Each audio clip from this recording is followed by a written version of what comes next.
ഒരു ഇടവേളയ്ക്ക് ശേഷം അതിനെന്താ കുഴപ്പം എന്ന ഒറ്റ ഡയലോഗിലൂടെ കേരളത്തിൽ പ്രസിദ്ധനായി മാറിയ ഷുഹൈബുൽ ഹൈത്തമിയാണ്. നമുക്ക് അദ്ദേഹത്തിന്റെ പേര് കറക്റ്റായിട്ട് അറിയാം, ഷുഹൈബുൽ ഹൈത്തമി തന്നെയാണ്. ഷിഹാബാണോ ഷുഹൈബാണോ എന്നുള്ള സംശയം നമുക്കില്ല. ഷുഹൈബുൽ ഹൈത്തമി തന്നെയാണ് അദ്ദേഹത്തിന്റെ പേര്. ഷുഹൈബുൽ ഹൈത്തമിയുടെ പേര് നമുക്ക് ചിലപ്പം പേര് ഓർമ്മ വരാതിരിക്കാം, പക്ഷെ വേറൊരു പേരായിട്ട് ഇപ്പൊ എന്തായാലും ഷിഹാബുൽ ഹൈത്തമിയാണോ ഷുഹൈബുൽ ഹൈത്തമിയാണോ എന്നൊരു ഡൗട്ട് എന്തായാലും വരേണ്ട കാര്യമില്ല, അങ്ങനെ വരാൻ സാധ്യതയുമില്ല, അങ്ങനെ വരേണ്ട ആവശ്യം നമുക്കില്ല. അതുകൊണ്ട് നമുക്ക് കൃത്യമായിട്ട് ആളെ അറിയാം. ആൾ ഓടരുത് അമ്മാവ ആളറിയാം എന്ന് തന്നെയാണ് ഷുഹൈബുൽ ഹൈത്തമിയോട് ഈ വിഷയത്തിൽ പറയാനുള്ളത്. അപ്പൊ അത് പറഞ്ഞുകൊണ്ട് നമുക്ക് ഇന്നത്തെ വിഷയത്തിലേക്ക് വരാം. ഇന്ന് നമ്മൾ സംസാരിക്കുന്ന വിഷയം ഷുഹൈബുൽ ഹൈത്തമി കുറച്ച് കാലങ്ങളായിട്ട് കേരളത്തിൽ മുസ്ലിം സമൂഹത്തിനടുത്ത് ഇടയിൽ നടത്തിക്കൊണ്ടിരിക്കുന്ന ചില വ്യാകുല വ്യാഖ്യാനങ്ങളാണ്. അദ്ദേഹം ഇസ്ലാമിനെ അദ്ദേഹത്തിൻ്റെതായിട്ടുള്ള വ്യാകുലതകളിൽ നിന്നുകൊണ്ട്, അദ്ദേഹത്തിന്റെ ഉള്ളിലുള്ള വിങ്ങലുകളിൽ നിന്നുകൊണ്ട് വ്യാഖ്യാനിക്കാൻ ശ്രമിക്കുകയാണ്. അദ്ദേഹം പാരമ്പര്യ സുന്നി ഇസ്ലാമിന്റെ വക്താവായി നിൽക്കുകയും അതേ സമയത്ത് ഒരു സൂഫിയത്തിലേക്ക്, തസവൂഫിന്റെ പാത എന്നൊക്കെ പറയുന്ന, അതായത് നമ്മുടെ നാട്ടില് തനി സൂഫികൾ, പക്കാ സൂഫികൾ എന്ന ആ ഒരു നിലവാരത്തിലേക്ക് പോയി കഴിഞ്ഞാൽ അവർ ഇസ്ലാം എന്ന് പുറത്താണ്. ഇപ്പൊ നമ്മുടെ നാട്ടിലുള്ള അല്ലെങ്കിൽ ഉത്തരേന്ത്യയിലൊക്കെ കാണുന്ന തരത്തിലുള്ള ഈ സൂഫി സംഗീതവും അങ്ങനെയൊക്കെ ആയിട്ട് പോകുന്ന സൂഫി വിഭാഗം എന്ന് പറയുന്നത് ഇവരുടെ ഷുഹൈബുൽ ഹൈത്തമി തന്നെ പ്രതിദാനം ചെയ്യുന്ന സുന്നത്ത് ജമാഅത്തിന്റെ ആശയപ്രകാരം ഇസ്ലാം ദീനിന് പുറത്താണ്. അപ്പൊ ഇസ്ലാം ദീനിന് പുറത്ത് കിടക്കാത്ത അർത്ഥത്തിൽ, എന്നാൽ തസവുഫിന്റെ പാത സ്വീകരിച്ചുകൊണ്ട് പൊളിറ്റിക്കൽ ഇസ്ലാമിൽ നിന്നൊക്കെ മാറി നിന്നുകൊണ്ട് പ്രത്യേക തരത്തിൽ ഇസ്ലാമിനെ വ്യാഖ്യാനിക്കാം. സർവ്വമത സർവ്വവേദ സത്യവാദം എന്ന നിലവാരത്തിലേക്ക് പോകാനും വയ്യ. അതേ സമയത്ത് ഇസ്ലാമിൽ പറഞ്ഞുകൊണ്ടിരിക്കുന്ന വൃത്തികേടുകളുടെ പ്രതിനിധിയായി അതിന്റെ ഉത്തരവാദിത്തങ്ങൾ ഏറ്റെടുക്കാനും വയ്യ. എന്നാലും ഉള്ളിൽ നിന്ന് തകട്ടി ചില ചോദ്യങ്ങൾ വരും. അതിലൊരു ചോദ്യമായിരുന്നു അതിനെന്താ കുഴപ്പം എന്നുള്ളത്. അപ്പോ അദ്ദേഹം നടത്തിക്കൊണ്ടിരിക്കുന്ന കുറെ വ്യാകുല വ്യാഖ്യാനങ്ങൾ ഒരു പരമ്പരയായിട്ട് തന്നെ യൂട്യൂബിൽ അപ്ലോഡ് ചെയ്യുന്നുണ്ട്. അത് അദ്ദേഹത്തിന്റെ അറിവോട് അദ്ദേഹം തന്നെ ചെയ്യിപ്പിക്കുന്നതാണെന്നൊന്നും എനിക്ക് വാദമില്ല. അദ്ദേഹത്തിന്റെ പ്രസംഗം കേട്ടിട്ട് അതിൽ ഉൾപ്പുളകം കൊള്ളുന്ന ചില ആളുകൾ അദ്ദേഹത്തിന്റെ പ്രസംഗം പല പല ടൈറ്റിലിൽ, പല ടോപ്പിക്കിൽ യുക്തിവാദികൾ നിരീശ്വരവാദികൾ മലർത്തിയടിച്ചതും ഉത്തരം മുട്ടിച്ചതും ശാസ്ത്രം മുട്ടുമടക്കിയതും നാസ നിലത്തിറങ്ങിയതൊക്കെ ആയിട്ടുള്ള തംബ്നെയിലൊക്കെ ഇട്ടിട്ട് അങ്ങനെ പബ്ലിഷ് ചെയ്യാറുണ്ട്. അപ്പൊ അതിൽ പല വീഡിയോകൾ നമ്മൾ കാണാറുണ്ട്. അതിൽ ചില വീഡിയോകൾ നമ്മൾ പ്രതികരിച്ചിട്ടുണ്ട്. അപ്പൊ എന്തായാലും ഷുഹൈബുൽ ഹൈത്തമി ആ അർത്ഥത്തിൽ കുറച്ചധികം പരിഗണിക്കേണ്ട വ്യക്തിയാണ് എന്ന് തന്നെയാണ് ഞാൻ മനസ്സിലാക്കുന്നത്. അതുകൊണ്ട് അദ്ദേഹത്തിന്റെ ഒരു വീഡിയോ നമ്മൾ ഇന്ന് റിയാക്ട് ചെയ്യാൻ എടുക്കുന്നത്. ഞാൻ ഈ വീഡിയോ ഇന്ന് പ്രത്യേകമായിട്ട് എടുക്കാനുള്ള കാരണം, ഈ വീഡിയോ കണ്ടു തുടങ്ങുന്ന സമയത്ത് ഈ വീഡിയോയിൽ എന്റെ ഫോട്ടോ വെച്ചിട്ടുണ്ട്, മീൻസ് തംബ്നെയിൽ എന്റെ ഫോട്ടോ കൊടുത്തിട്ടുണ്ട്. രാഹുൽ ഈശ്വറിന്റെ ഫോട്ടോ ഉണ്ട്, ഷുഹൈബുൽ ഹൈത്തമിന്റെ ഫോട്ടോ ഉണ്ട്, പിന്നെ സി രവിചന്ദ്രന്റെ ഫോട്ടോ ഉണ്ട്. അപ്പോൾ ഇതെന്താണ് കോമ്പിനേഷൻ എന്ന് എനിക്ക് മനസ്സിലായില്ല. പക്ഷെ ഇദ്ദേഹം വലിയൊരു പ്രഭാഷണ വീഡിയോയിൽ നിന്ന് ഏകദേശം ഒരു 10 മിനിറ്റോളം ഉള്ള ഒരു ഭാഗം അടർത്തിയെടുത്ത് വേറൊരു യൂട്യൂബ് ചാനലിൽ അപ്ലോഡ് ചെയ്ത സമയത്ത് അവർ കൊടുത്തിട്ടുള്ള തംബ്നെയിലാട്ടോ കണ്ടന്റ് ഇത് തന്നെയാണ് വിഷയം. അതായത് ഇദ്ദേഹത്തിന് എന്താണ് ഒരു വിവരവും ഇല്ല ഒന്നിനെ കുറിച്ചും. അതായത് എന്റെ പേര് ഓർമ്മയില്ല, എന്റെ പേര് അറിയില്ല. ഓർമ്മയില്ലാതല്ല, ഒരാൾക്ക് ഇപ്പൊ പേര് പെട്ടെന്ന് പറയാൻ കിട്ടാത്തതൊന്നും വലിയ പ്രശ്നമല്ല, അതൊക്കെ സ്വാഭാവികമായിട്ട് സമ്മതിക്കും. പക്ഷേ ഇസ്ലാം മത വിമർശകരെ കൃത്യമായിട്ട് നിരീക്ഷിക്കുകയും മനസ്സിലാക്കുകയും വിശകലനം ചെയ്യുകയും വിമർശനങ്ങൾക്ക് മറുപടി പറയാൻ വേണ്ടി അദ്ദേഹത്തിൻ്റെതായിട്ടുള്ള ശൈലി വെട്ടിത്തുറക്കുകയും ഇസ്ലാം മത വിമർശകരോട് സംവാദത്തിൽ ഏർപ്പെടുകയും നിരീശ്വരവാദികളുടെ പരിപാടികൾ പങ്കെടുക്കുകയൊക്കെ ചെയ്തിട്ടുള്ള ഒരാളെ സംബന്ധിച്ച് ഈ രാഹുൽ ഈശ്വറുമായി നടത്തിയ സംവാദത്തിൽ പങ്കെടുത്ത ആളുടെ പേര് അദ്ദേഹത്തിന് അറിയില്ല. അതാണ് അതിന്റെ ഒരു ഹൈലൈറ്റ്. അപ്പൊ എന്തായാലും അത്തരം കാര്യങ്ങളിലൊക്കെ നമുക്ക് വരാം. അദ്ദേഹം ആ പരിപാടി ആര് സംഘടിപ്പിച്ചാണെന്ന് അദ്ദേഹത്തിന് അറിയില്ല, അത് എന്ത് പരിപാടിയാണെന്ന് അദ്ദേഹത്തിന് അറിയില്ല. പക്ഷെ അദ്ദേഹം അതിനെ പരാമർശിച്ചുകൊണ്ട് പറയാൻ ശ്രമിക്കുന്ന വേറെ ഒരു അബദ്ധമുണ്ട്, ഒരു വ്യാകുല വ്യാഖ്യാനമുണ്ട്. അതാണ് നമ്മൾ ഇന്ന് സംസാരിക്കുന്നത്. അപ്പൊ അദ്ദേഹം കാണുന്ന ആളുകളുടെ മുമ്പിൽ ഇങ്ങനെ ചില കഥകൾ പറയുമ്പോൾ ഉസ്താദ് ഒരു സംഭവം തന്നെ കേട്ടോ എന്ന് പറയുന്ന, അതായത് ഈ സൂഫി പുക എന്ന് നമ്മൾ നാട്ടില് പറയും, സൂഫികളുടെ പുക. അപ്പൊ ഈ സൂഫിസത്തിന്റെ പുക ആണ് അദ്ദേഹം ആകാശത്തോട്ട് ഉയർത്തി വിടുന്നത്. അപ്പൊ അഹ്ലു സുന്നത്ത് വൽ ജമാഅത്തിന്റെ ഈ SKSSFന്റെ കുട്ടികൾക്കൊന്നും ഈ ഇദ്ദേഹം ഉള്ളിലൊളിപ്പിച്ചിട്ടുള്ള സൂഫിയത്തിന്റെ കഥയൊന്നും പുകയൊന്നും നമുക്ക് കൃത്യമായിട്ട് അറിയില്ല.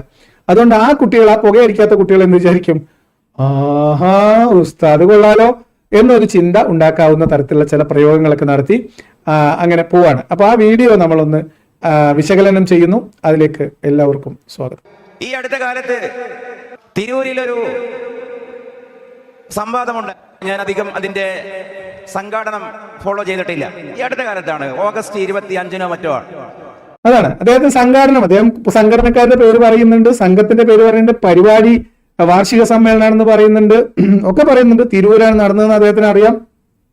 ഡേറ്റ് അദ്ദേഹം പറയുമ്പോൾ തെറ്റിപ്പോകുന്നുണ്ട്. ഇങ്ങനെ തുടങ്ങി അദ്ദേഹം സമഗ്രമായിട്ട് ഒരു കാര്യത്തെ വിശകലനം ചെയ്തതിന് ശേഷം അതിനെ മുൻനിർത്തിയിട്ട് ഒരു സാമൂഹ്യ വിഷയം പറയാണ്. അദ്ദേഹത്തിന്റെ ഞാൻ നേരത്തെ പറഞ്ഞ വ്യാകുല വ്യാഖ്യാനം പറയാൻ, അതിനു വേണ്ടി പറയുന്നത് മുഴുവൻ തെറ്റ്. അദ്ദേഹത്തിന്റെ വായിൽ നിന്ന് വന്ന ആ അബദ്ധം മുഴുവൻ ഞാനിവിടെ കോപ്പി പേസ്റ്റ് ചെയ്തിട്ടില്ല. വെറുതെ എന്തിനാണ് ബാക്കിയുള്ള ആൾക്കാരെ കൂടി നമ്മൾ ഇതിലേക്ക് ഈ ചർച്ചയിലേക്ക് വലിച്ചിടുന്നത്? വേറെ സംഘടനയോ ആൾക്കാരെയൊക്കെ നമ്മൾ വലിച്ചിടേണ്ട കാര്യമില്ല. അപ്പോ ഇതാണ് ഇദ്ദേഹത്തിന്റെ ഒരു വാദഗതി. അപ്പൊ അദ്ദേഹം ഈ പറഞ്ഞ ആ പരിപാടിയിൽ ഇദ്ദേഹം ഇന്ന് ഈ വ്യാകുലത്തിൽ പറയാൻ ശ്രമിക്കുന്ന ഭാഗം വേറൊന്നാണ്. ആ വിഷയത്തിന്റെ മെറിറ്റിലേക്കോ ആ സംവാദത്തിന്റെ വാദഗതികളിലേക്കോ അല്ല അദ്ദേഹം പോകുന്നത്. ആ സംവാദത്തെ മുൻനിർത്തി ഇദ്ദേഹത്തിന്റെ ഒരു വ്യാഖ്യാന വ്യാകുലത പ്രകടിപ്പിക്കുകയാണ്. അത് നമുക്ക് കേൾക്കാം. എന്താണ് അതിലെ വിഷയം? എവിടെയും ആളുകളെ കൂട്ടാൻ ഇസ്ലാമിക വിഷയം വേണം എന്നത് തന്നെ ഇസ്ലാമിന്റെ ഒരു പ്രസക്തിയല്ലേ? അത് തന്നെ ആലോചിച്ചു. സെക്കുലർ മീഡിയകൾക്ക് ആളെ കിട്ടണമെങ്കിൽ, വായനക്കാരെ കിട്ടണമെങ്കിൽ, സബ്സ്ക്രൈബേഴ്സിനെ വർദ്ധിപ്പിക്കണമെങ്കിൽ, സമൂഹം ശ്രദ്ധിക്കുന്ന ഒരു ചർച്ച ഇവിടെ സാധ്യമാവണമെങ്കിൽ അതിൽ പരാമർശിക്കപ്പെടുന്ന വിഷയം ഒരു മുസ്ലിം റിലേറ്റഡ് ഇസ്ലാമിക് ഓറിയന്റഡ് വിഷയമാകണമെന്നുള്ളത്, മറ്റുള്ളവർ പോലും അങ്ങനെയാണ് ചെയ്യുന്നത് എന്നുള്ളത് വാസ്തവത്തിൽ എന്താ അറിയിക്കുന്നത്?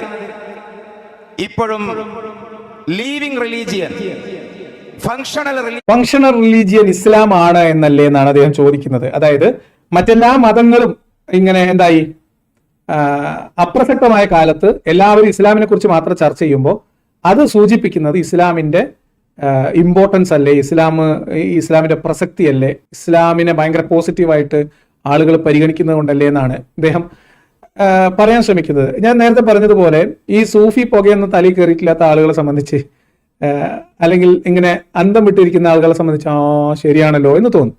എന്നാൽ ഇത് പൂർണ്ണമായും തെറ്റാണ്. ആളുകൾ കൂടുന്നത്, ഓഡിയൻസ് ഉണ്ടാവുന്നത് ഇസ്ലാമിന്റെ മഹത്വം കൊണ്ടാണ് എന്നത് ശുദ്ധമായ അസംബന്ധമാണ്, തെറ്റാണ്, വിവരക്കേടാണ്, അറിവില്ലായ്മയാണ്, സാമൂഹ്യ വിഷയങ്ങളിലുള്ള അജ്ഞതയാണ്, അല്ലെങ്കിൽ ശുദ്ധമായ കൺകെട്ട് വിദ്യ ആളുകളെ പറ്റിക്കാൻ വേണ്ടി പറയുന്നതാണ്, പ്രധാന വിഷയങ്ങളിൽ നിന്ന് ശ്രദ്ധ തിരിക്കാൻ വേണ്ടി പറയുന്നതാണ്. ഞാൻ ഉദാഹരണം പറയാം. ഇപ്പൊ നമ്മൾ കോവിഡ് കാലത്ത് വാർത്താ മാധ്യമങ്ങൾ തുറന്നാലും അതല്ലെങ്കിൽ യൂട്യൂബുകളിൽ തുറന്നാലും ഒക്കെ കോവിഡുമായി ബന്ധപ്പെട്ട് പരാമർശിക്കുന്ന വീഡിയോകൾക്കാണ് റീച്ച് ഉണ്ടായിരുന്നത്. അല്ലെങ്കിൽ കോവിഡ് ആയിരുന്നു പ്രധാനപ്പെട്ട ചർച്ചാ വിഷയം. എവിടെ തിരിഞ്ഞാലും കോവിഡ് ആയിരുന്നു ചർച്ച. അത് കോവിഡ് മഹാനായ എന്തോ ആയിട്ടല്ലല്ലോ. മനുഷ്യർ അവർക്ക് വളരെ പോസിറ്റീവായിട്ടുള്ള ബൗദ്ധികമായി വളരെ ഉയർന്ന നിലവാരം പുലർത്തുന്ന അല്ലെങ്കിൽ ആ അർത്ഥത്തിലുള്ള തത്വശാസ്ത്രത്തെക്കുറിച്ചും ശാസ്ത്രീയമായ വിശകലനത്തെക്കുറിച്ചും ചർച്ച ചെയ്യുന്ന വീഡിയോകൾക്കല്ല വ്യൂസ് ഉണ്ടാവുന്നത്. പല കണ്ടന്റും നെഗറ്റീവ് വ്യൂസ് ഉണ്ട്. അപ്പം ഇസ്ലാമിന്റെ വിഷയങ്ങൾ പുറത്ത് പറയുമ്പോൾ നമ്മൾ ഇവിടെ എടുക്കാം, ഒരു ഹദീസ് വിശദീകരണമോ അല്ലെങ്കിൽ ഒരു ഖുർആൻ വിശദീകരണമോ വിമർശനമോ ഒക്കെ നടത്തുന്നതിനേക്കാൾ കൂടുതൽ ആളുകൾ ഫതുൽ മുഈന്റെ വിമർശനം കേൾക്കാനുണ്ടാവും. അതെന്തുകൊണ്ടാ? അത് ഫതുൽ മുഈൻ ഖുർആനേക്കാളും മികച്ചതായതുകൊണ്ടൊന്നല്ല, ശുഹൈബുൽ ഹൈത്തമിക്ക് മനസ്സിലാവാൻ വേണ്ടി പറയാണ്. അതായത് ഈ തരത്തിലുള്ള കണ്ടന്റ് ഇതൊക്കെ മഹാസംഭവമാണെന്ന് പൊക്കിപ്പിടിച്ച് നടക്കുമ്പോൾ ആ പൊക്കിപ്പിടിച്ച് നടക്കുന്ന സംഭവം അത്ര വലിയ സംഭവം ഒന്നല്ല, ഇതൊരു മുത്തുച്ചിപ്പി കഥ പോലത്തെ ഒരു അശ്ലീലം നിറഞ്ഞ വേറെ ഒരു കഥയാണെന്ന് പറയുമ്പോൾ അത് എക്സ്പോസ് ചെയ്യുമ്പോൾ അത് കാണാൻ ആളുകൾക്ക് കൗതുകം ഉണ്ടാവും, അത് അറിയാൻ ആളുകൾക്ക് കൗതുകം ഉണ്ടാവും. അതുകൊണ്ടാണ്, അല്ലാതെ ഈ വിമർശിക്കുന്ന സാധനം എന്തോ മഹത്തരമായതുകൊണ്ടല്ല. അത് നിങ്ങൾ നെഗറ്റീവ് കമന്റുകൾക്ക്, പരദൂഷണ വീഡിയോകൾക്ക്, അല്ലെങ്കിൽ ഈ അപകടം നടക്കുന്ന ദുരന്തങ്ങളുടെ വീഡിയോകൾക്ക്, ഈ ദുരന്തങ്ങളൊക്കെ മനുഷ്യർ ആദി, പേടി, ബേജാറ്, വെപ്രാളം, ആശങ്ക, ജിജ്ഞാസ, ഇങ്ങനെ തുടങ്ങിയിട്ടുള്ള വികാരങ്ങൾ, അല്ലെങ്കിൽ ചെറിയ ഞരമ്പിന്റെ പ്രശ്നം, ഇതിനെയൊക്കെ ഉത്തേജിപ്പിക്കുന്ന തരം കണ്ടന്റുകൾക്ക് വ്യൂവർഷിപ്പ് ഉണ്ടാവും. ഇസ്ലാമിനെ കുറിച്ച് പറയുമ്പോൾ ഇതെല്ലാത്തിനും ഒരു ഹോൾസെയിൽ കേന്ദ്രമാണ്. എല്ലാം ഉണ്ടാവും. ഹൊറർ ഉണ്ടാവും, ടെറർ ഉണ്ടാവും, ഭീതി ഉണ്ടാവും, ഭയം ഉണ്ടാവും, ഇല്ലേ? എല്ലാ സംഭവങ്ങളും ഉണ്ടാവും. പിന്നെ നേരത്തെ പറഞ്ഞ കുറച്ച് മസാല ഉണ്ടാവും, എല്ലാം ഉണ്ടാവും. അപ്പൊ എല്ലാം സംഗമിക്കുന്ന ഒരു വളരെ പ്രധാനപ്പെട്ട ഒരു എന്താ പറയുക ഒരു മാന്ത്രിക മിക്സ് ആണ് ഇസ്ലാം എന്നുള്ളത് കൊണ്ട് അതിനെ വിമർശിക്കുമ്പോൾ സ്വാഭാവികമായിട്ടും ആൾക്കാരുണ്ടാവും, അത് കേൾക്കും, അതുകൊണ്ട് ചർച്ച ചെയ്യും. കോവിഡിനെ കുറിച്ച് നമ്മൾ ചർച്ച ചെയ്തത് കോവിഡ് എത്രയും പെട്ടെന്ന് കോവിഡിൽ നിന്ന് നമ്മൾ മുക്തി നേടണം എന്ന ആഗ്രഹത്തിന്റെ പുറത്താണ് കോവിഡിനെ കുറിച്ച് നമ്മൾ നിരന്തരം ചർച്ച ചെയ്തത്. കോവിഡിന്റെ പ്രശ്നങ്ങൾ ചർച്ച ചെയ്യുന്നു, കോവിഡ് പകരാനുള്ള സാധ്യത ചർച്ച ചെയ്യുന്നു, അതിനെങ്ങനെ പ്രതിരോധിക്കേണ്ടത് ചർച്ച ചെയ്യുന്നു, അതിനെ പ്രതിരോധിക്കാനുള്ള കുത്തിവയ്പ്പുകളെ കുറിച്ച്, മരുന്നുകളെ കുറിച്ച് ചർച്ച ചെയ്യുന്നു, ചികിത്സകളെ കുറിച്ച് ചർച്ച ചെയ്യുന്നു, കോവിഡ് ബാധിച്ചവർ, കോവിഡിന് അടിമപ്പെട്ടവർ എങ്ങനെയാണ് മുന്നോട്ട് കാര്യങ്ങൾ ശ്രദ്ധിക്കേണ്ടത്, എങ്ങനെ രക്ഷപ്പെടാം എന്നതിനെ കുറിച്ച് ചർച്ച ചെയ്യുന്നു. നമ്മൾ നിരന്തരം ചർച്ച ചെയ്യുന്നത് എന്തിനാ? ഇതിന്റെ പ്രശ്നത്തിൽ നിന്ന് നമുക്ക് മുക്തി നേടണം. അതുകൊണ്ട് നമ്മൾ നിരന്തരം ചർച്ച ചെയ്യും. അത് ആളുകൾ ആഗ്രഹിക്കുന്ന ആളുകളും അല്ലാത്തവരുമായിട്ടുള്ള ആൾക്കാർ അതിൽ കൂടും. അതേ സമയത്ത് ചില വൈദ്യന്മാർ വരും, ചില ഹോമിയോ ഡോക്ടർമാർ വരും.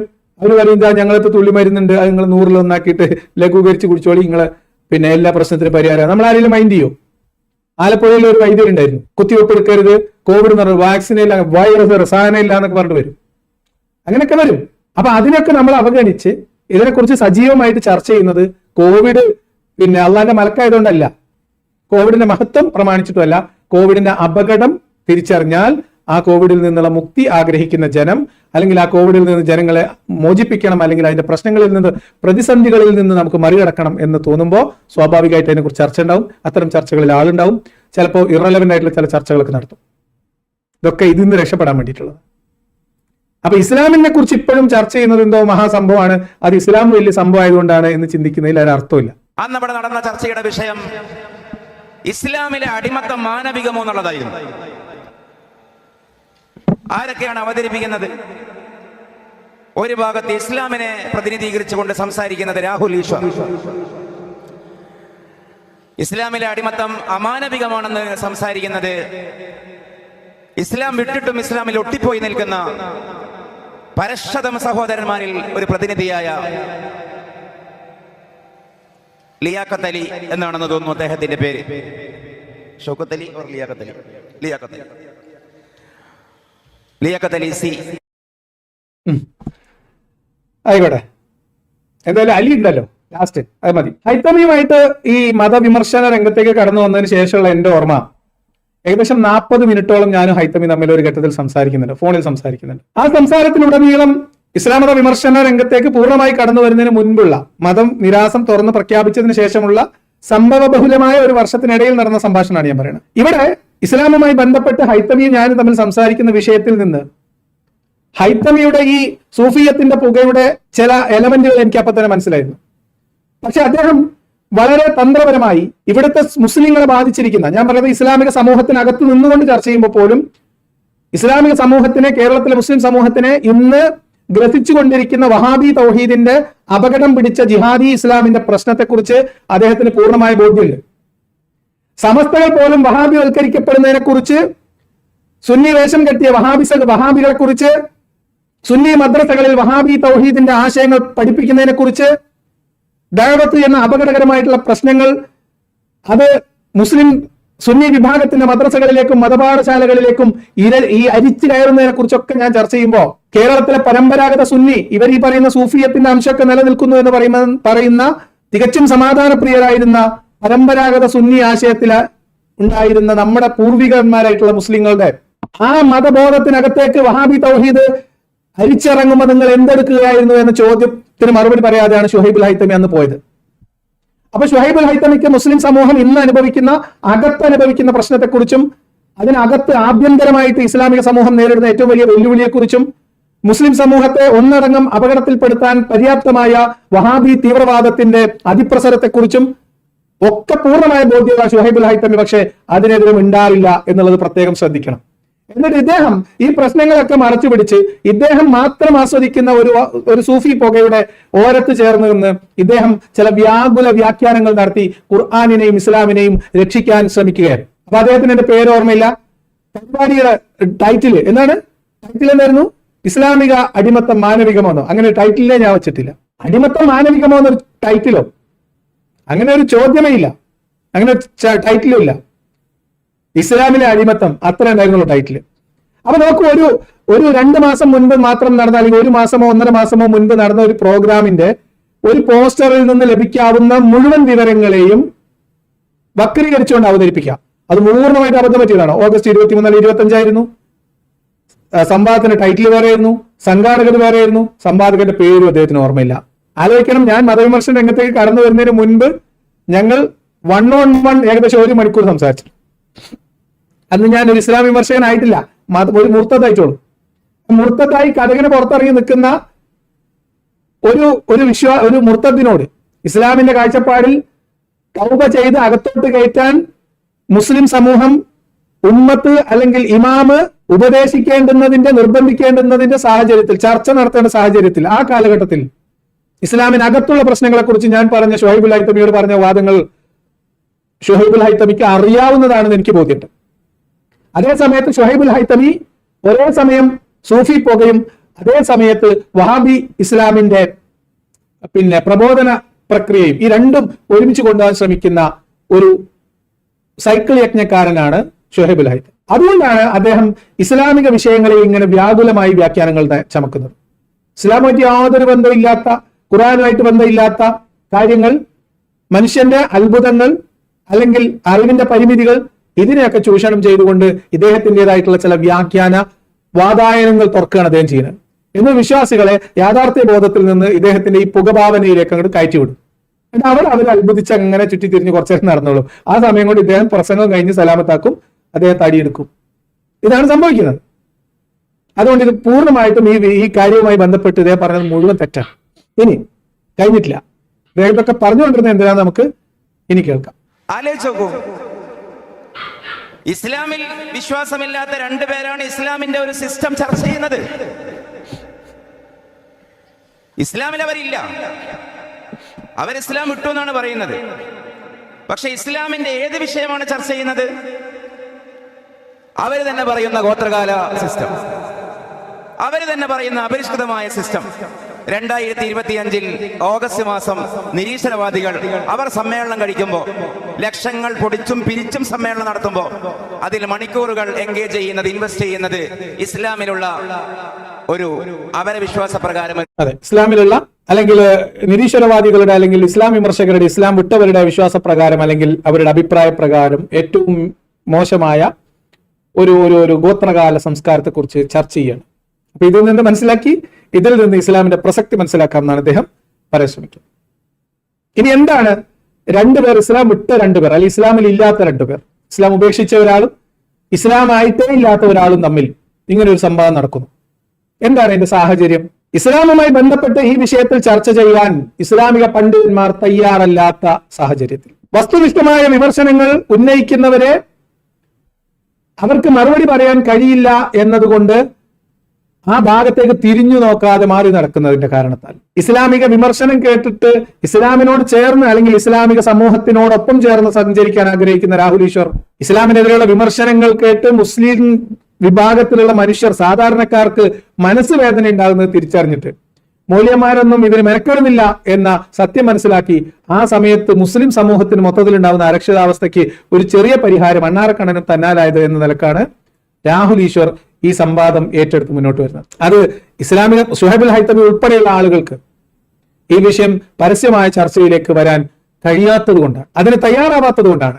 ഈ ഞാൻ പറഞ്ഞില്ലേ, ഈ പുകച്ചുരുളിന്റെ തോളിലേറിയുള്ള ദൈവമുണ്ടോ ഉണ്ടില്ലേ, മതം വേണോ വേണ്ടില്ലേ എന്നിത്യാദി ചർച്ചകൾക്ക് പകരം സ്പെസിഫിക് ആയിട്ടുള്ള ഇസ്ലാമിക നിയമങ്ങൾ, ശരീഅത്ത് നിയമങ്ങൾ, വ്യക്തി നിയമങ്ങൾ, സകലകാലത്തേക്കുമുള്ളതാണ് എന്ന് നിങ്ങൾ അവകാശപ്പെടുന്ന മതത്തിന്റെ അധ്യാപനങ്ങൾ വിഷയാധിഷ്ഠിതമായി ചർച്ച ചെയ്യാൻ നിങ്ങൾ തയ്യാറല്ലാത്തത് കൊണ്ടാണ്. ഇസ്ലാമിലെ അടിമത്തം ഈ 2025 ചർച്ച ചെയ്യാൻ കാരണം ഇസ്ലാമിലെ അടിമത്തത്തിന് എന്താ കുഴപ്പം എന്ന് ചോദിക്കുന്ന ആളുകൾ തെരുവുകളിൽ ഇപ്പോഴും പ്രസംഗിക്കുന്നുണ്ട് എന്നുള്ളത് കൊണ്ടാണ്. ഈ നിങ്ങളുടെ പ്രസംഗവും ഈ അധ്യാപനവും കാരണം ഈ ഇസ്ലാമിന്റെ ധാർമ്മികത പഠിപ്പിക്കുകയും ചെയ്തതിനു ശേഷം മനുഷ്യ ജീവിതത്തിൽ മനുഷ്യർ ഏറ്റവും മൂല്യമുള്ളതായിട്ട് കാണുന്ന സ്വാതന്ത്ര്യം എന്ന് പറയുന്ന അവസ്ഥയുടെ വില അറിയാത്ത മനുഷ്യരായിട്ട് നിങ്ങൾ മുസ്ലിം കുട്ടികളെ വളർത്തിക്കൊണ്ടുവരികയാണ്.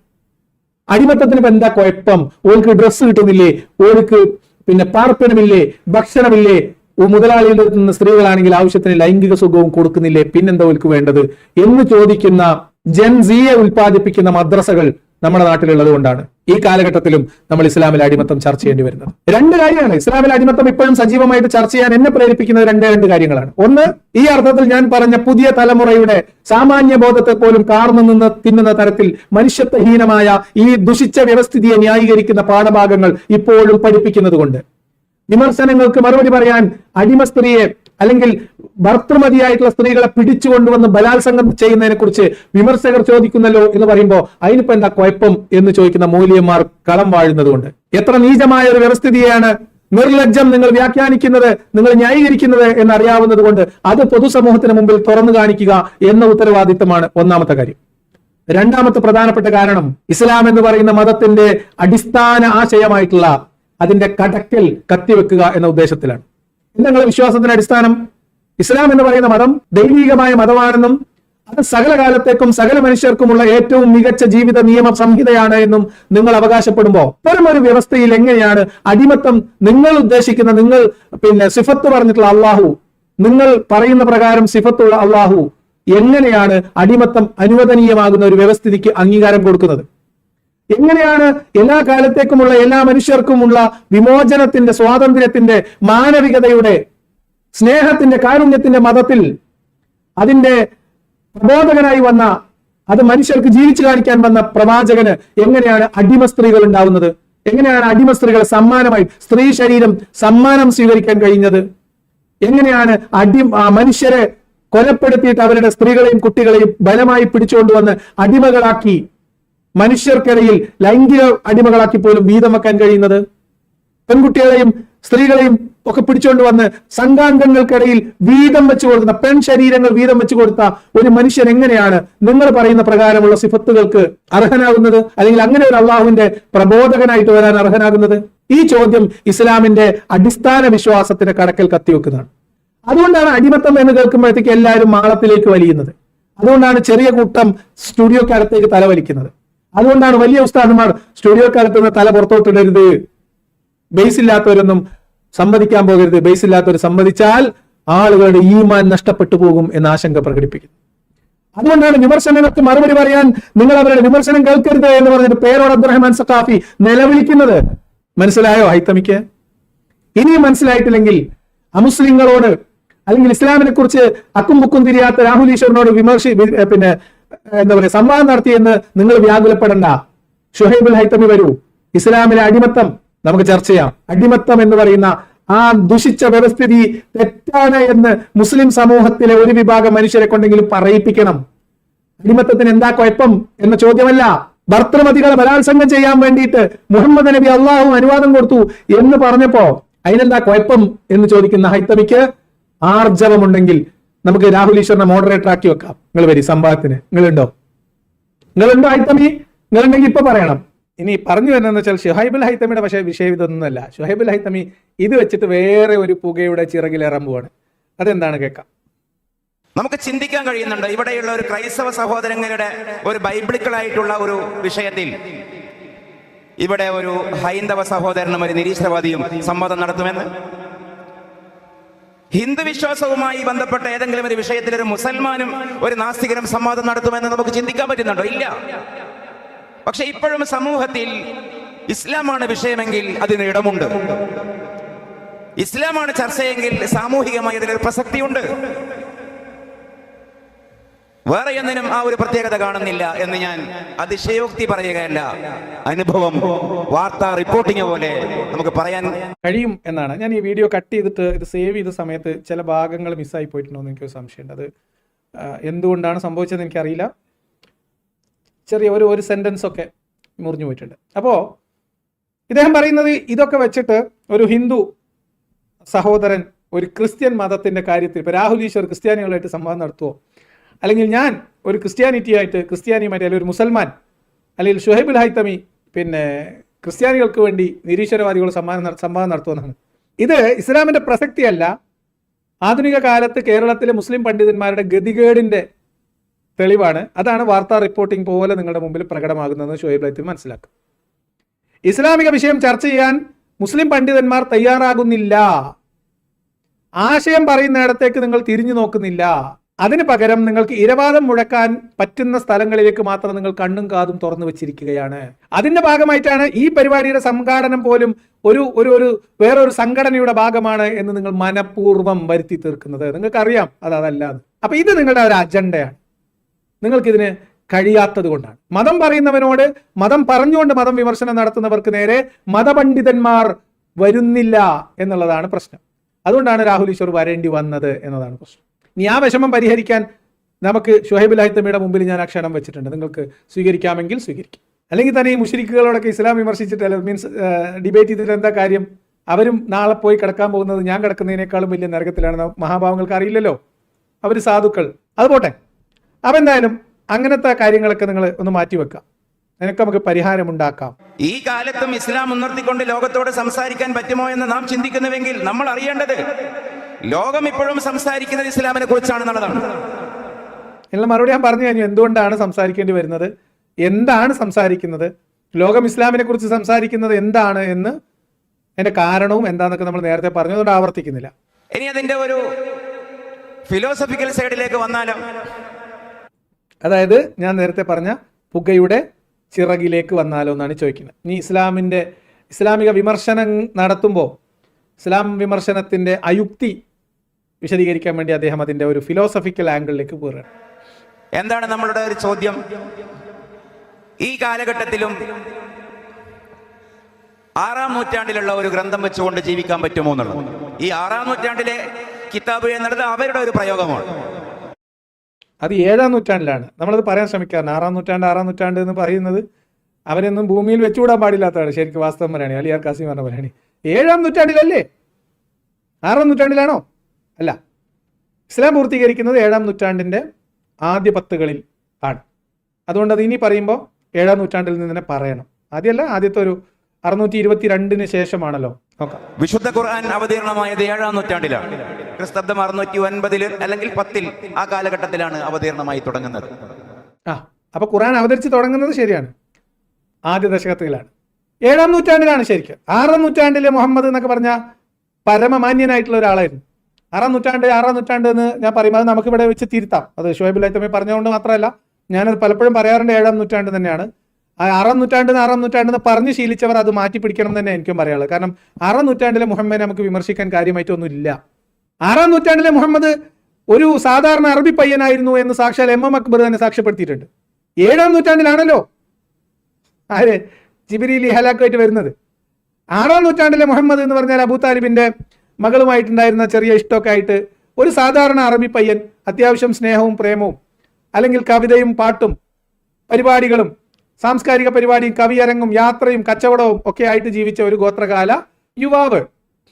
എം അക്ബറിന്റെ ഭാഷയിൽ പറഞ്ഞാൽ സാധാരണ ഖുറൈശികൾക്കിടയിൽ, ബഹുദൈവാരാധകർക്കിടയിൽ ജനിച്ച് ജീവിച്ച ഒരു സാധാരണ അറബി പയ്യൻ 25-ാം വയസ്സിൽ 40 വയസ്സുകാരിയുടെ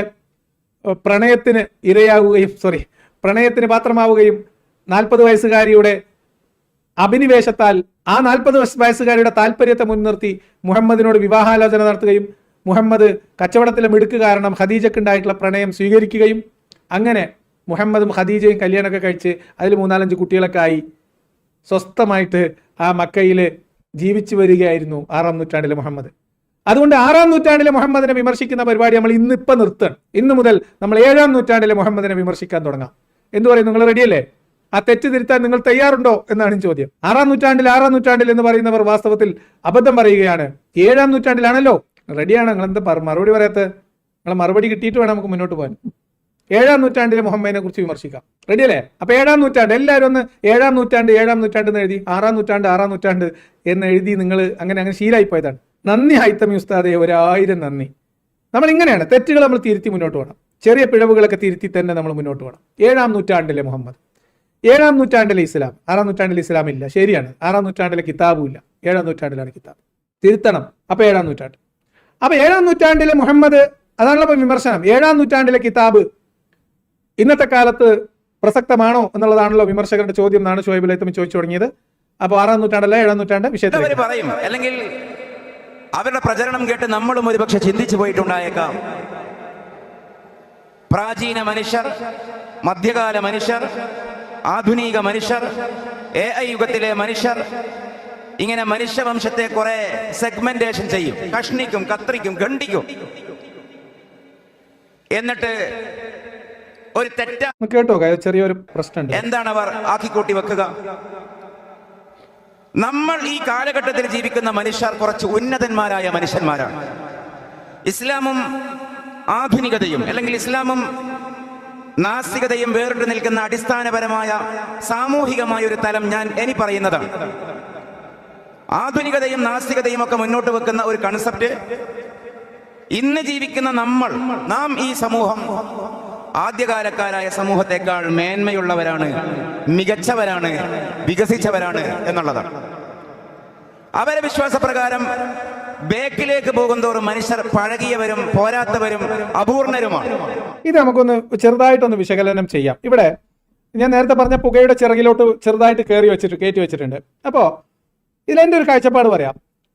7-ാം നൂറ്റാണ്ടിലുള്ള മനുഷ്യർ, 10-ാം നൂറ്റാണ്ടിലുള്ള മനുഷ്യർ, 15-ാം നൂറ്റാണ്ടിലുള്ള മനുഷ്യർ, 20-ാം നൂറ്റാണ്ടിലെ മനുഷ്യർ, 21-ാം നൂറ്റാണ്ടിലെ മനുഷ്യർ എന്നിങ്ങനെ മനുഷ്യരെ നൂറ്റാണ്ടുകൾ തിരിച്ച് സെഗ്മെന്റ് ചെയ്ത് വെച്ചു, അല്ലെങ്കിൽ പിന്നെ എന്താ പറയുക, സെഗ്മെന്റുകളായിട്ട് നമ്മൾ പറയുന്നു, സെഗ്രിഗേറ്റ് ചെയ്ത് പറയുന്നു, അല്ലെങ്കിൽ കാലഗണനയ്ക്കനുസരിച്ച് മനുഷ്യന്റെ എന്താ പറയുക മേന്മ പറയുന്നു എന്നുള്ളതാണ്. ഇതിൽ അടിസ്ഥാനപരമായിട്ട് ഏതൊരു നൂറ്റാണ്ടിൽ ജീവിക്കുന്ന ആളും അല്ലെങ്കിൽ ഏതൊരു കാലഘട്ടത്തിൽ ജീവിക്കുന്നയാളും അതിന് മുൻപത്തെ കാലഘട്ടത്തിൽ ജീവിച്ച ആളുകളെക്കാൾ പുരോഗതി കൈവരിച്ചവരായിരിക്കും.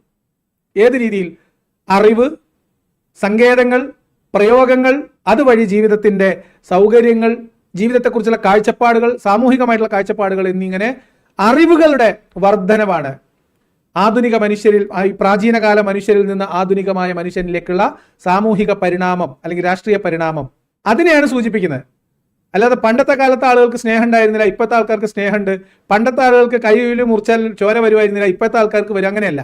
ഇത് ഇദ്ദേഹം പറയാൻ ശ്രമിക്കുന്നത്, ഇദ്ദേഹം ഒരു 12 ബേസിക് നീഡ്സിനെ കുറിച്ച് വിശകലനം ചെയ്തുകൊണ്ട് 6-ാം നൂറ്റാണ്ടിൽ ജീവിച്ച ആൾക്കും ആദം നബിക്കും 7-ാം നൂറ്റാണ്ടിൽ ജീവിച്ച ആൾക്കും ആദം നബിക്കും ഇപ്പൊ 21-ാം നൂറ്റാണ്ടിൽ ജീവിക്കുന്നവർക്കും ഒക്കെ ഏറ്റവും അടിസ്ഥാനപരമായിട്ടുള്ള 12 ആവശ്യങ്ങളേ ഉള്ളൂ, 13-ാമത്തതും ഇല്ല, 11 അല്ല എന്ന് അദ്ദേഹം വാദിക്കാൻ ശ്രമിക്കുന്നു. അത് ഒരു വിശദമായ ഒരു വലിയ പുകച്ചുരുളായതുകൊണ്ട് നമുക്ക് വേറെ തന്നെ ചർച്ച ചെയ്യാം. ഇവിടെ അദ്ദേഹം പറയാൻ ശ്രമിക്കുന്നത് പണ്ടത്തെ കാലത്തെ മനുഷ്യരൊക്കെ മോശക്കാരായിരുന്നു എന്നും ഇന്നത്തെ കാലത്തെ മനുഷ്യരാണ് ആധുനികമായ മനുഷ്യർ, പുരോഗമിച്ച മനുഷ്യർ, മേന്മയുള്ള മനുഷ്യർ എന്ന് പറയുന്നത് തെറ്റാണെന്നാണ് അദ്ദേഹം സ്ഥാപിക്കാൻ ശ്രമിക്കുന്നത്. ഇദ്ദേഹം എന്തിന്റെ ബേസിലാണത് പറയുന്നത് എന്നുള്ളത് ആ വീഡിയോയിലാണ് കിട്ടുക.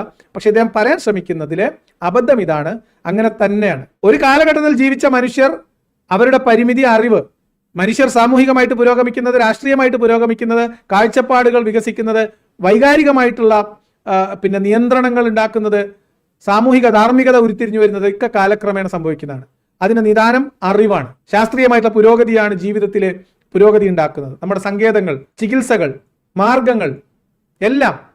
അതുകൊണ്ട് ഒരു കാലഘട്ടം മുൻപ് ജീവിച്ച മനുഷ്യർ അവരെക്കാൾ മേന്മയുള്ളവരും അറിവുള്ളവരുമായിരിക്കും അതിനെ തുടർന്ന് വരുന്ന കാലഘട്ടത്തിൽ ജീവിക്കും. ഇപ്പൊ നമ്മൾ ജീവിക്കുന്ന കാലഘട്ടത്തിൽ ഞാനിപ്പോ 40s-ലാണ്, ഒരു 80s കിഡ്സിനേക്കാളും അറിവും കഴിവും പ്രാപ്തിയും കൂടിയവരായിരിക്കും സ്വാഭാവികമായിട്ടും ഈ പറയുന്ന ജെൻസി. കാരണം നമ്മളുടെ കയ്യിൽ നമ്മൾ ആ ചെറിയ പ്രായത്തിൽ ആർജിച്ചതിനേക്കാൾ കൂടുതൽ അറിവും ആർജിക്കുകയും അതിനുള്ള സങ്കേതങ്ങൾ രൂപപ്പെടുകയും ഒക്കെ ചെയ്തിട്ടുണ്ട്. അവർക്ക് സാധ്യതകൾ കൂടുതലാണ്.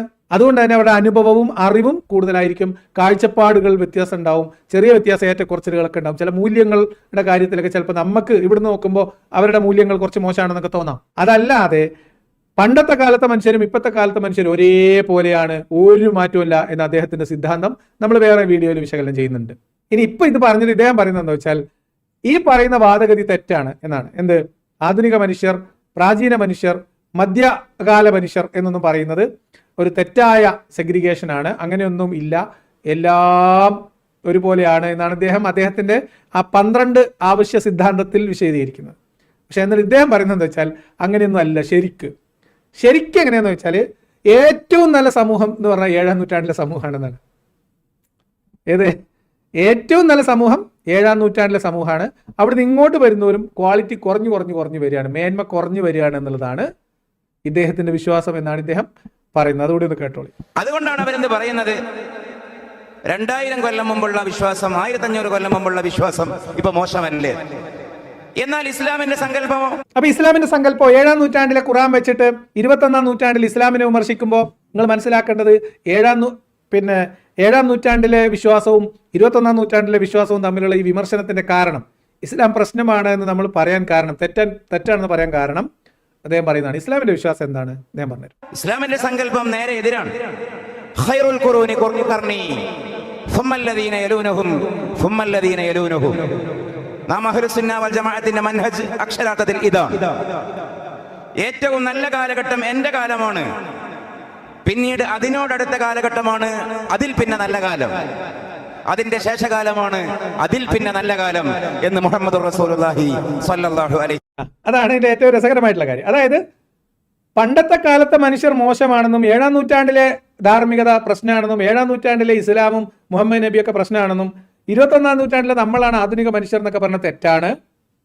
ശരിക്കും എങ്ങനെയാന്ന് വെച്ചാൽ 7-ാം നൂറ്റാണ്ടിലുള്ള മനുഷ്യന്മാരുടെ ഏറ്റവും നല്ല മനുഷ്യന്മാർ, അതാണ് ഏറ്റവും നല്ല സമൂഹം. ഖൈറുൽ ഖുറൂനി ഖർനി സുമ്മല്ലദീന യലൂനഹും സുമ്മല്ലദീന യലൂനഹും എന്ന് പറയുന്ന സിദ്ധാന്തം അനുസരിച്ച് അഹ്ലുസുന്നത്തി വൽ ജമാഅത്തിന്റെ മൻഹജ് അനുസരിച്ചിട്ട് ഏറ്റവും ഉത്തമരായ മനുഷ്യരുടെ നൂറ്റാണ്ട് കാലഘട്ടം എന്ന് പറയുന്നത് മുഹമ്മദ് നബി ജീവിച്ച നൂറ്റാണ്ടാണ്. 6-ാം നൂറ്റാണ്ടത്തെ മുഹമ്മദ് നബി അല്ല, 7-ാം നൂറ്റാണ്ടത്തെ മുഹമ്മദ് നബി. അതായത് ഖുർആൻ അവതീർണമായി തുടങ്ങിയതിന് ശേഷം മുഹമ്മദ് നബിയോടൊപ്പം കൂടി ജീവിച്ച മനുഷ്യരാണ് ഏറ്റവും നല്ല മനുഷ്യർ. പിന്നെ അതിന് തൊട്ടടുത്ത സമൂഹമാണ്, അതിന് തൊട്ടടുത്ത കാലഘട്ടത്തിൽ ജീവിച്ച താബിയുകൾ, താബിയുകൾ എന്നിങ്ങനെ പറയും. സഹാബികൾ, താബിയുകൾ. ഉത്തമ 3 നൂറ്റാണ്ട് എന്ന് അഹ്ലുസുന്നത്തി വൽ ജമാഅത്തിൽ തന്നെ 3 തലമുറയോ 3 നൂറ്റാണ്ടോ എന്തായാലും. അപ്പൊ ആദ്യം മുഹമ്മദ് നബി ജനിച്ച നൂറ്റാണ്ട് 7-ാം നൂറ്റാണ്ട്, പിന്നെ 8-ാം നൂറ്റാണ്ട്, പിന്നെ 9-ാം നൂറ്റാണ്ട്. ഇത്രയാണ് ഏറ്റവും നല്ല കാലഘട്ടം. അതിനുശേഷമുള്ള കാലഘട്ടം ഇങ്ങനെ മൂല്യം കുറഞ്ഞു പോയി, ശോഷിച്ചു വന്നു എന്നുള്ളതാണ്. ഇനി ഞങ്ങളോട് വേറൊരു സത്യം പറഞ്ഞുതരാം, അതുകൂടി ഇതിലേക്ക് കണക്ട് ചെയ്ത് നിങ്ങൾക്ക് കാര്യം മനസ്സിലാവും. ഇസ്ലാമിന്റെ ഗോൾഡൻ ഏജ് എന്ന് പറയുന്നത് 9-ാം നൂറ്റാണ്ട് മുതൽ 12-ാം നൂറ്റാണ്ട് വരെയുള്ള കാലഘട്ടമാണ്. അതായത് ഇസ്ലാമിക് ഗോൾഡൻ ഏജ് എന്നുള്ള ഒരു ടേം ഉള്ളത്. അപ്പം ഇസ്ലാം മുഹമ്മദ് നബിയുടെ കാലഘട്ടത്തിൽ നിന്ന് ഇങ്ങനെ അതിന്റെ മേന്മ കുറഞ്ഞു വന്നപ്പോഴാണ് നമ്മൾ ഇന്ന് ഇസ്ലാമിക ഗോൾഡൻ ഏജ് എന്ന് പറയുന്ന ഒരു കാലഘട്ടം ഉണ്ടായി വന്നത്.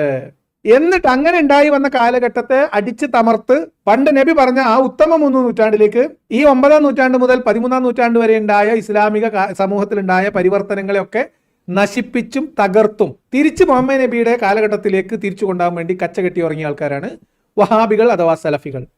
അതാണ് അവരുടെ സലഫ് എന്ന് പറയുന്നത്. സലഫുസ് സാലിഹീങ്ങൾ. മുഹമ്മദ് നബി എങ്ങനെ ജീവിച്ചോ അങ്ങനെ ജീവിക്കാം. 9-ാം നൂറ്റാണ്ട് മുതൽ 13-ാം നൂറ്റാണ്ട് വരെയുള്ള ഇസ്ലാമിക സമൂഹത്തെ ഇസ്ലാമിന്റെ ഇമാമുമാരെ അല്ല, മുഹമ്മദ് നബിയും മുഹമ്മദ് നബിയുടെ കൂടെ ഉണ്ടായിരുന്ന ആൾക്കാരും എങ്ങനെ ജീവിച്ചോ അങ്ങനെ ജീവിക്കണം എന്ന് പറഞ്ഞു. അപ്പൊ പറഞ്ഞു വന്നത്, നമ്മൾ പ്രാചീന മനുഷ്യർ, മധ്യകാല മനുഷ്യർ, ആധുനിക മനുഷ്യർ എന്നൊക്കെ പറയുന്ന ഉത്തരാധുനിക മനുഷ്യർ എന്നൊക്കെ പറയുന്ന വിവേചനം തെറ്റാണ്.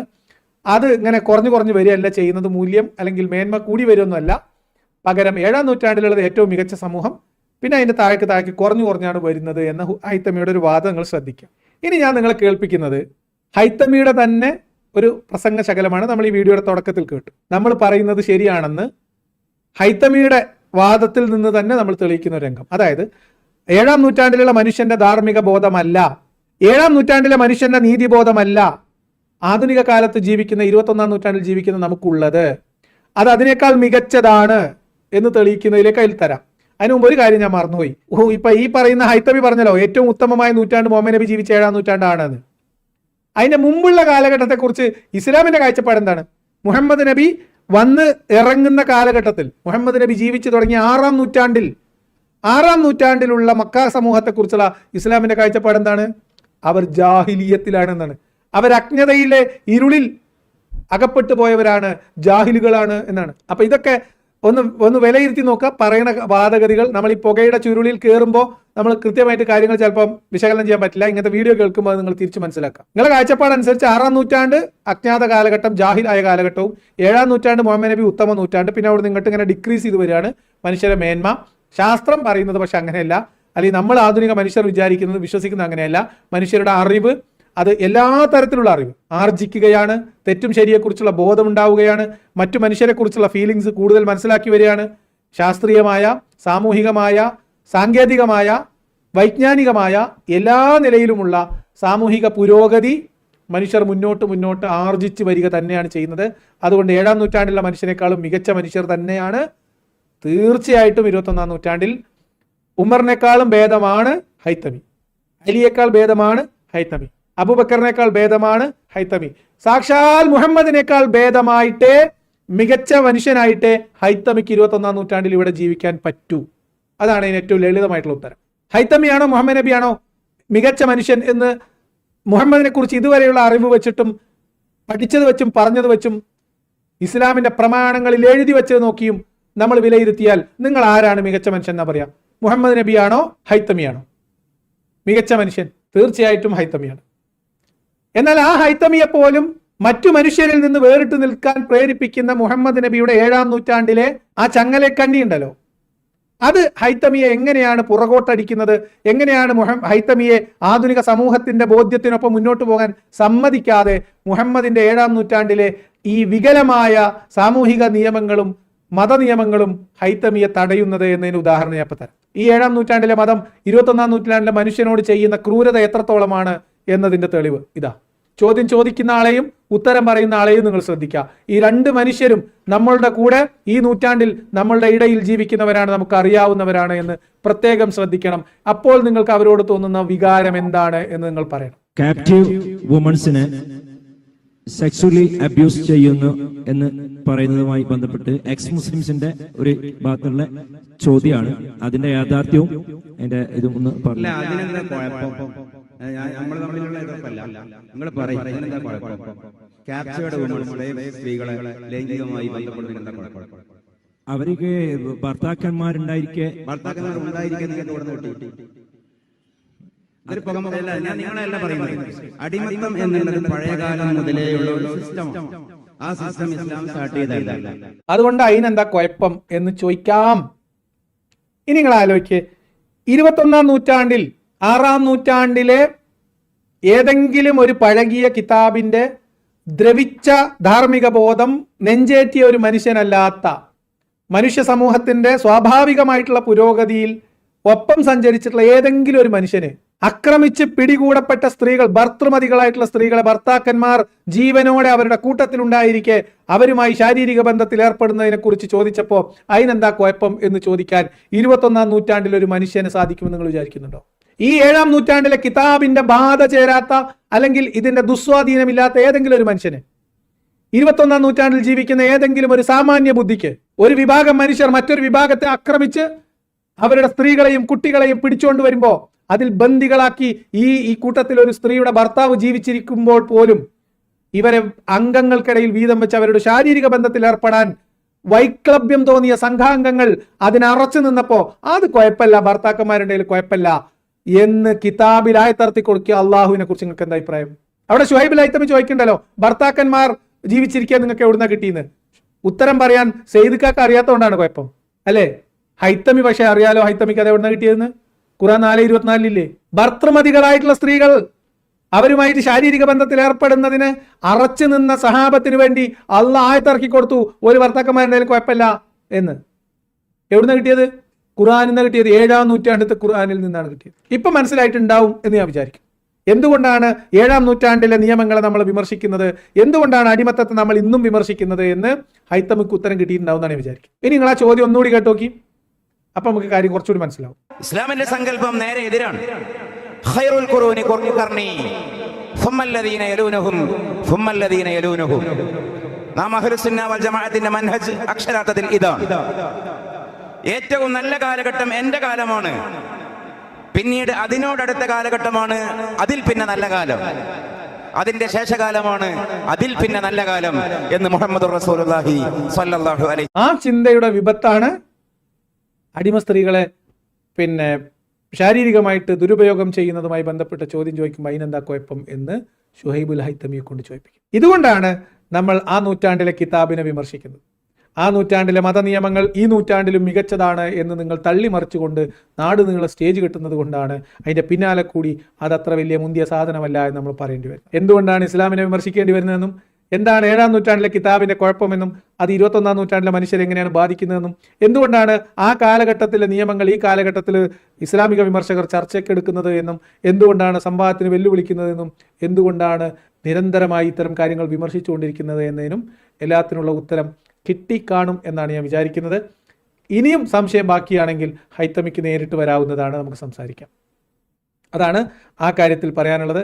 ഇനി ഹൈത്തമി ഇതൊക്കെ പറഞ്ഞു വെക്കുന്നത് ആ പണ്ടത്തെ മനുഷ്യന്മാരുടെ ഈ കാലത്തെ മനുഷ്യന്മാരുടെ ആവശ്യങ്ങളൊക്കെ ഒന്ന് തന്നെയായിരുന്നു എന്ന് സ്ഥാപിക്കാൻ വേണ്ടി അദ്ദേഹം നടന്നൊരു സംഭവമുണ്ട്. അത് ആവശ്യമെങ്കിൽ നമുക്ക് മറ്റൊരു വീഡിയോയിൽ പരിശോധിക്കാം എന്ന് മാത്രം പറയുന്നു. ഇന്നത്തേക്ക് ഇവിടെ ഞാൻ അവസാനിപ്പിക്കുകയാണ്.